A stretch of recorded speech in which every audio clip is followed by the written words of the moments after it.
Assalamualaikum warahmatullahi wabarakatuh. Alhamdulillahirabbil alamin. Allahumma shalli ala sayyidina Muhammad wa ala ali sayyidina Muhammad. Kali ini saya bikin video dengan tema syariat, tarekat, hakikat, makrifat saat menagih hutang. Syariat adalah ilmu tentang peraturan bab yang halal dan yang haram yang bersumber dari Al-Quran dan As-Sunnah. Sedangkan tarekat itu adalah tata cara pengamalan ilmu syariat. Hakikat itu adalah inti, tujuan, yaitu tidak boleh berbuat syirik kepada Allah, harus menuju kepada al-haq. Sedangkan ma'rifat adalah kedudukan seseorang yang sudah berhasil lulus ujian melakukan semua tahapan itu, yaitu syariat, tarekat, hakikat tadi. Istilah syariat, tarekat, hakikat ada di dalam kitab Risalah Al-Ghausiyah milik Sultanul Aulia Syekh Abdul Qadir Al-Jilani, yang mana Allah menyatakan kepada dirinya beliau. Sedangkan di dalam kitab Al-Mawaqif wal Mukhatabat banyak istilah makrifat ditemukan di sana. Itu juga Allah yang menyatakan hal itu. Di dalam Al-Quran, istilah syariat disebutkan di dalam surat Al-Jasiyah ayat 18. Allah Ta'ala berfirman, "Kemudian kami jadikan kamu berada di atas suatu syariat, peraturan dari urusan agama itu, maka ikutilah syariat itu dan janganlah kamu ikuti hawa nafsu orang-orang yang tidak mengetahui." Jadi syariat itu adalah peraturan bab yang halal dan yang haram terkait dengan perintah dan larangan.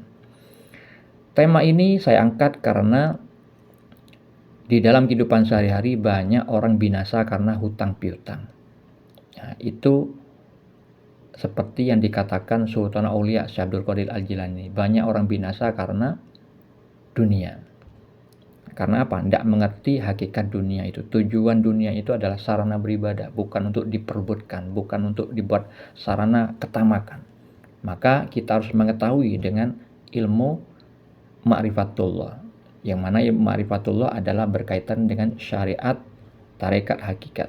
Tidak boleh terpisah. Kalau terpisah maka bisa celaka. Seperti yang diriwayatkan hadis riwayat Muslim, ada orang beribadah dermawan, ahli Al-Quran, mengajarkan Al-Quran, mati syahid di medan perang, orang alim masuk neraka. Karena apa?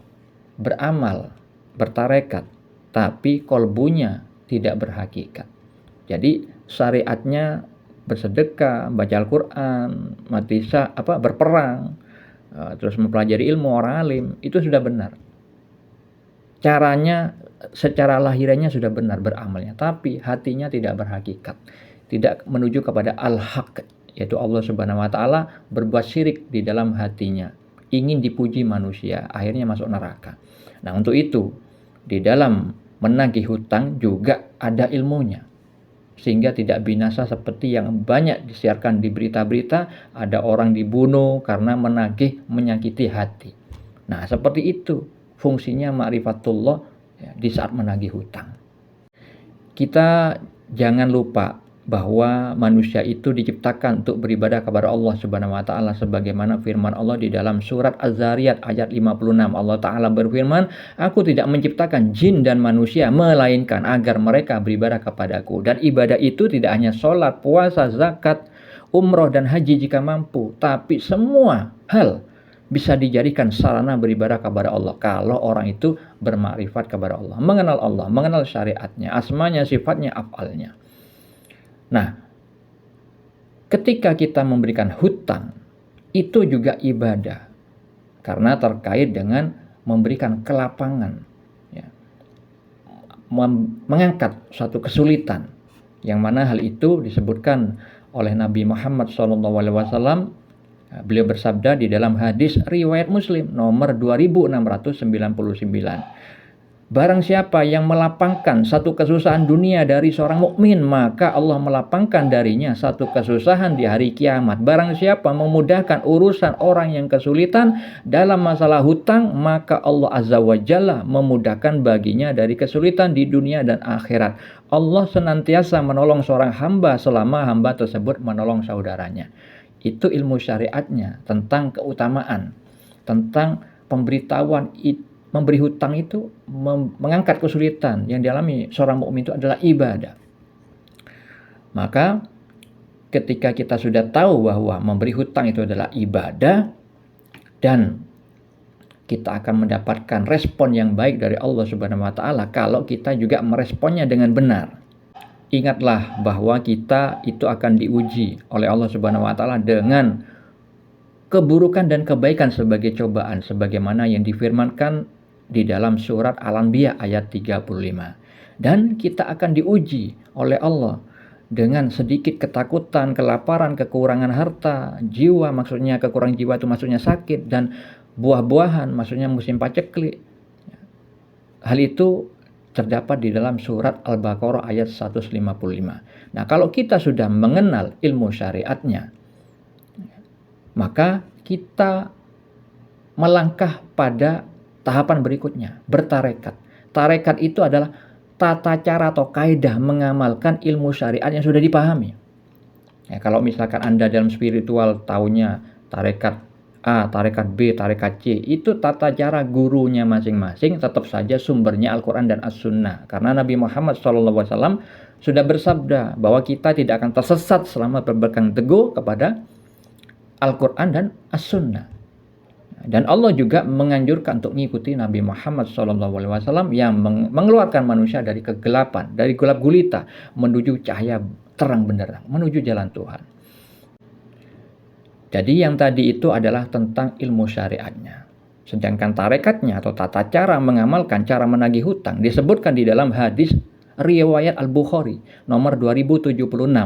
Rasulullah SAW bersabda, semoga Allah merahmati seseorang yang bersikap mudah ketika menjual, ketika membeli, dan ketika menagih haknya, dalam kurung utangnya. Jadi menagih utang itu harus bersikap mudah.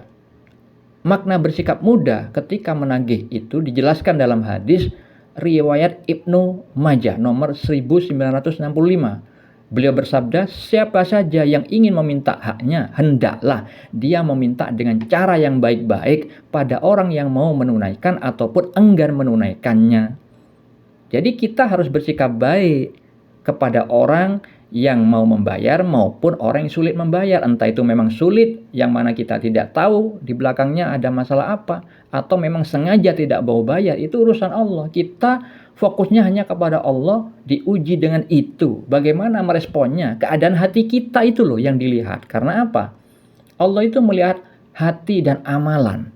Jadi melihat sisi lahiriah dan hati.